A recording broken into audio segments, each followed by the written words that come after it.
I'm law enforcement, so I've generally seen a lot of brutal things. However, the worst one was a suicide attempt. The woman jumped off the 6th floor balcony and landed on the fence. Beyond the fence was a drop-off, but she clearly didn't make the leap far enough. It happened early morning, and after being identified by a neighbour, we woke up the husband in the apartment. Forensics came and cleared any signs of wrongdoing. Watching the husband break down was heart-wrenching. To make matters worse, she was alive on scene. Her body was mangled from the fall. However, I didn't have the proper equipment to assist. She later died in ICU.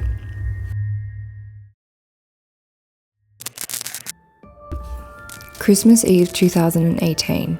I'm pregnant with an ileostomy bag, and I've had a problem with the baby pushing on my intestine, causing it to protrude a couple of inches more than its usual ½ inch that sticks out from my body. It's just been a bit though, never anything alarming, until now. I feel an incredibly sharp pain in my lower abdomen and start seeing white. I collapse on the floor, unable to move. I feel an enormous amount of pressure coming from my stomach side. My husband carries me to the bathroom, and that's where I see it. My intestine has protruded an entire 12 inches from my body. 1 foot. It legitimately looks like an alien or predator. Or better yet, it's both alien and predator, and they're fighting one another. Blood is everywhere, spilling out. I've had an entire intestine laying on the floor beside me. We have no way to contain it or know what to do. We know that no hospital around us will be able to tackle this problem, and we are in the very middle of nowhere town in South Georgia. So we make the difficult decision to drive to see my surgeon that is 5 hours north of us.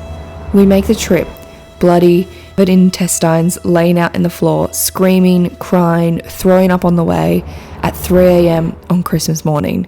The ER doctor on call turned white as a Christmas ghost and paged my doctor immediately. Long story short, I had the dead intestine chopped off, sewed with the healthy intestine to my stomach so it wouldn't happen again. Ended up having my gallbladder out as well. Had kidney stones 2 weeks later and was on bed rest the rest of the pregnancy until I had to deliver early via C-section to a beautiful healthy baby boy that's 5 now.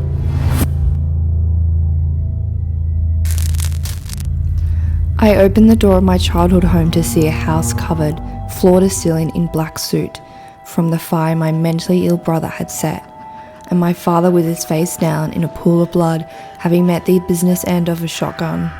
I didn't know my brother was dead already, but was somehow convinced in the moment of horror, despite the unbreathably stale air that hit me upon opening the door, that he was inside, waiting to finish the job. I can never make fun of horror films again, because I could barely start my car as I dialed 911 and tried to get to safety. For years we tried to get help.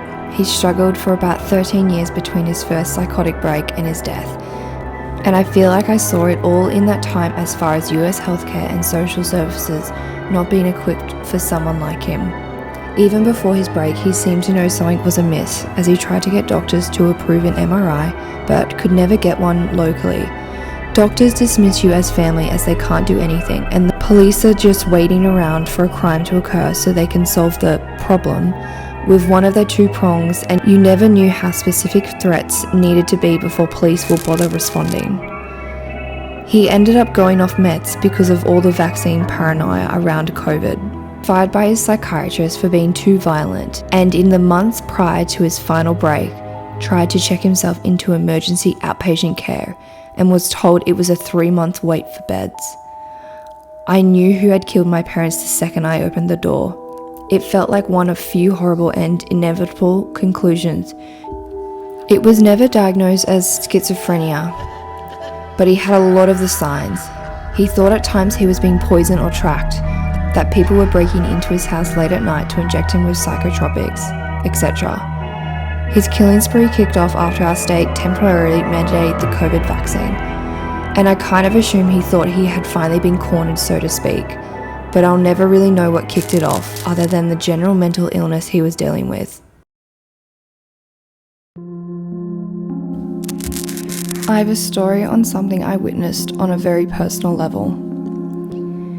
My grandma was a sadistic human. I was her favourite target for quenching her abusive urges. When I was 8, my brother bought an Easter chick with his own money. I loved this fluffy yellow baby chick. We lived on a farm and I'd never had a pet rooster. Eggs were normally collected from laying hens. Later, the non-layers and the roosters were dispatched for human consumption. Chippy was not a part of this poultry lot. He enjoyed life as my pet rooster. I helped him dig worms. I taught him to sit in my swing while I gave him gentle pushes. He soon grew in a beautiful bird with white feathers and a bright red comb and wattle to join me on the walk around the barnyard. My grandma called out for me to bring Chippy to where she stood by an old oak stump. I was leery. Rhonda was too trusting. Before I could react, the crazy old woman presented a hatchet, snatched Chippy from my arms, and then proceeded to chop off his head. He flopped around. Rhonda tried to catch him, not realizing the scope of what had just happened. She was covered in splatters of blood. Chippy's head rested near the stump. I walked over and touched it. Rhonda was screaming. I had no tears. Chippy was brutally prepared for what was to come. He was disemboweled, plucked of his feathers, and dismembered. His remains fed to the hogs. Chippy was then cooked up and served. I knew I had to eat what was given. It made me physically ill. I knew better than to throw up, because of what would have been collected and served to me as well. Some people don't know exactly why they are mentally ill. Others are not so lucky.